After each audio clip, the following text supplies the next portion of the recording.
There is a certain kind of person who walks into a room and instantly feels everything that nobody else says out loud.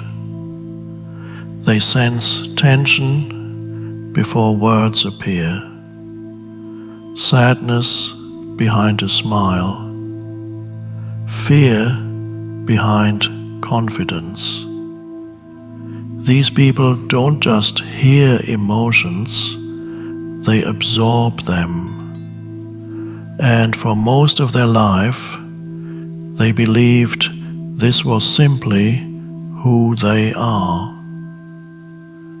But this sensitivity wasn't born from magic or destiny. It was sculpted, shaped in childhood rooms where moods changed like storms, where safety depended on predicting someone else's emotional weather. Sensitive souls learned to feel deeply because they had to, not to be angels, but to survive. And so they grew up constantly scanning, constantly adjusting, constantly softening themselves just enough to keep the peace. They became emotional shapeshifters, expert listeners, perfect helpers, silent absorbers. They never asked, "What about me?" because the answer had never seemed to matter. But one day, quietly, unexpectedly, something inside them shifts. It often happens after one more request they have no energy for, one more crisis that isn't theirs, one more moment of pretending they're okay when they're not. Something whispers from deep within, "Stop." And for the first time ever, they listen. When a sensitive soul stops pleasing everyone, it's not rebellion, it's awakening. They suddenly realize the world has been feeding off their softness like an endless emotional buffet, and they are the only ones who forgot to eat. The first thing that happens is silence. The constant buzzing of other people's needs begins to fade. They start noticing their own thoughts again, their own wants, their own exhaustion. It's like finally hearing your own heartbeat after years of listening to everyone else's. Then comes clarity, the kind that feels almost too honest. They begin to see which relationships relied entirely on their giving, who only calls when they need something, who disappears when the sensitive soul stops initiating. Patterns that were invisible suddenly become painfully obvious. And then something astonishing happens. The sensitive soul doesn't become cold, they become discerning. Their sensitivity stops being a reflex and becomes a choice. They stop absorbing everything like a sponge and start observing like a lighthouse. A lighthouse doesn't run into the ocean to save every drowning ship. It simply shines. And in the same way, the awakened sensitive soul learns to shine without surrendering themselves. This shift confuses people. Those who benefited from the old version suddenly feel rejected. They may accuse the sensitive soul of changing, becoming selfish or difficult. But the sensitive one now sees the hidden truth. These accusations were always tools to keep them small. Guilt arrives next, like an old friend who overstayed their welcome. Sensitive souls have been trained to treat guilt as a moral compass, when often it was simply conditioning. They feel guilty for resting, for saying no, for choosing themselves. But for the first time, they sit with the guilt instead of obeying it. And in that sitting, something remarkable becomes clear. The guilt is a ghost, a memory of who they used to be, not a guide to who they are becoming. And the more they choose themselves, the quieter the ghost becomes. Then comes the body's reaction. Years of emotional labor dissolve, and the body releases tensions it held since childhood. Shoulders drop, breathing deepens, the stomach unclenches. Sleep finally heals instead of numbing. It's as if the body whispers, "Thank you for finally listening." But perhaps the most shocking part is what rises to the surface next. Anger. Not rage against the world, but a fierce inner truth. Anger that says, "I deserved better. I mattered too. I am no longer the ground for other people's footprints." This anger is not destruction, it's resurrection. It is the sensitive soul reclaiming the parts of themselves they buried to keep the peace. And once this fire ignites, it illuminates everything. They begin speaking up, not dramatically, but clearly. They say no without justifying it. They say, "I need," without guilt. They say, "I can't carry this for you," with compassion instead of fear. And like magic, the world rearranges. The emotional vampires fade first.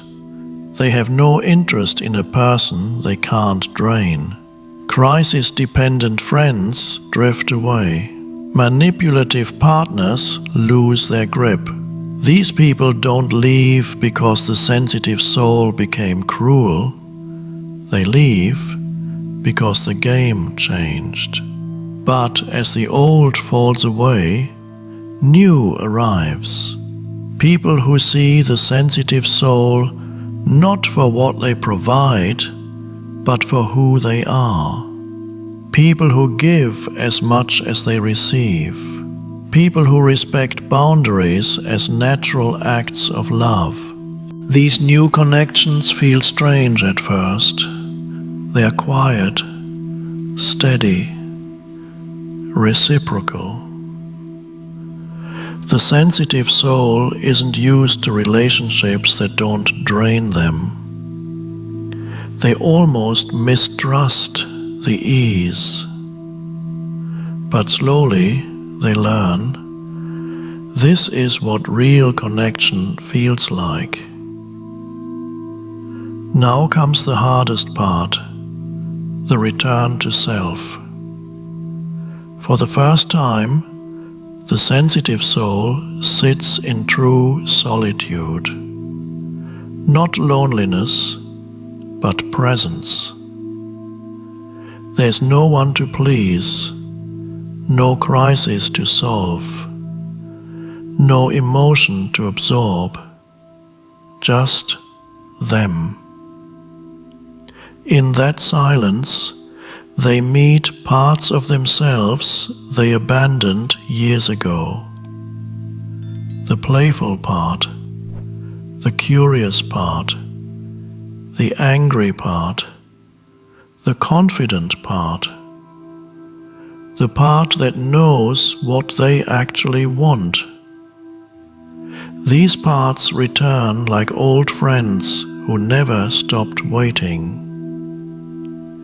And something unexpected happens. The sensitive soul begins to enjoy their own company. They realize they are interesting, creative, intuitive, and deeply alive.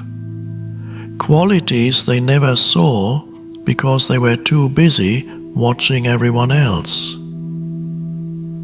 This new self-love isn't glamorous, it's steady, grounded.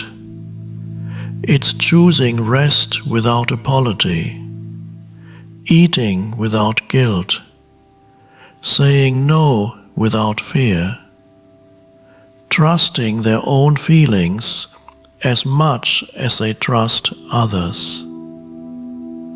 It is a quiet revolution. And once they touch this self-love, they can never return to the old life. They can no longer tolerate relationships that drain them. They can no longer pretend to be okay when they are not. They can no longer shrink themselves to make others comfortable. They become emotionally sovereign, soft but not weak, open but not exposed, compassionate but no longer self-sacrificing.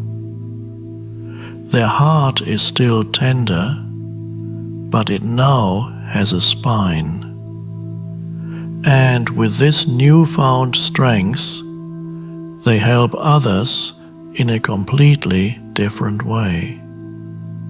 Not by rescuing, fixing, or absorbing, but by simply being present, by showing what healthy sensitivity looks like. They inspire others to set boundaries, to feel deeply without drowning, to stop mistaking self-erasure for kindness. Their presence becomes medicine, not because they cure others, but because they embody clarity. Relationships transform, conversations deepen, conflicts hurt less. The sensitive soul now navigates life with emotional intelligence sharpened by both pain and awakening. They no longer fear being misunderstood, they fear losing themselves. And here's the beautiful paradox. The more they choose themselves, the more aligned people they attract. The more they say no, the more meaningful their yes becomes. The more boundaries they build, the more they can love without fear of disappearing. But this path isn't without loneliness. Not the loneliness of abandonment, but the loneliness of growth, of realizing how many relationships were based on the old version of them, of stepping into a life where authentic connection matters more than constant approval. Still, they walk forward, not because they are fearless, but because they are done living through other people's emotions, done being the emotional sponge, done sacrificing their own peace in exchange for temporary harmony. And the world responds. Their life reorganizes around honesty, around depth, around reciprocity, around people who speak truth instead of guilt, gratitude instead of expectation. The sensitive soul becomes something powerful, a person who can feel deeply without losing themselves, a person who can care without collapsing, a person whose heart is open, but finally protected by wisdom. And when they look back at who they used to be, the exhausted pleaser, the emotional caretaker, the quiet absorber, they feel compassion, because that version of themselves was not weak. That version was surviving. Now they are living fully, authentically, fiercely, and in a world full of masks, performances, and emotional noise, their realness becomes the most beautiful, rare, and powerful thing of all. As the sensitive soul steps further into this new chapter, something unexpected begins to unfold.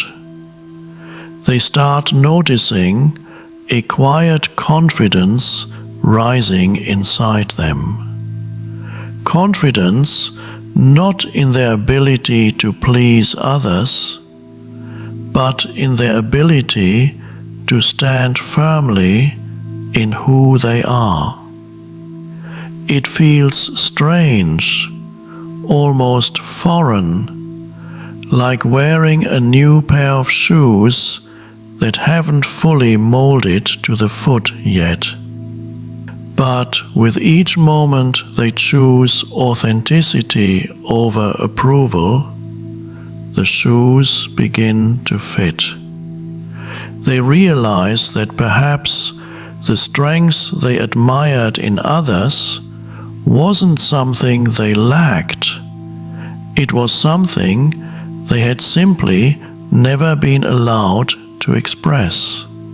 This growing strength is gentle, steady, and profoundly liberating. Then comes another subtle shift.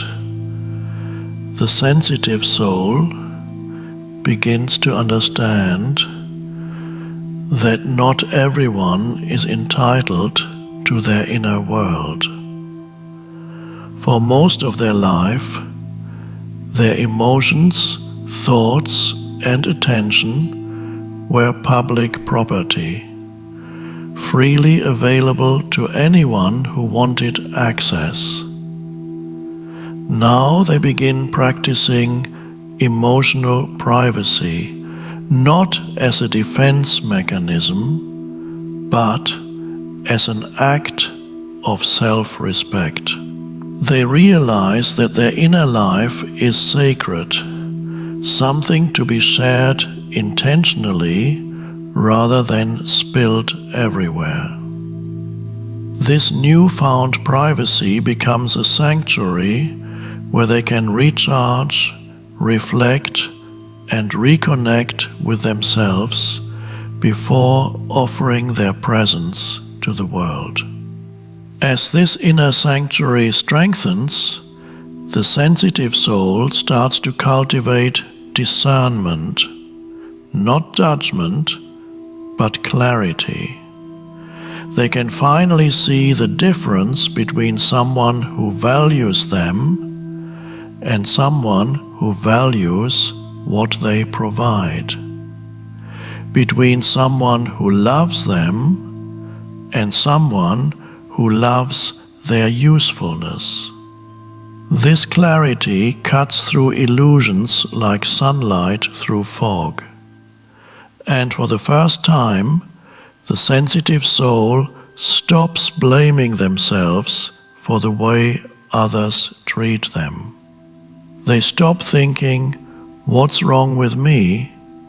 and begin asking, "Is this person capable of meeting me where I am?" That single shift changes everything. Eventually, something beautiful begins to emerge. The sensitive soul finds a new kind of joy, one that doesn't come from pleasing others, but from living in alignment with their truth.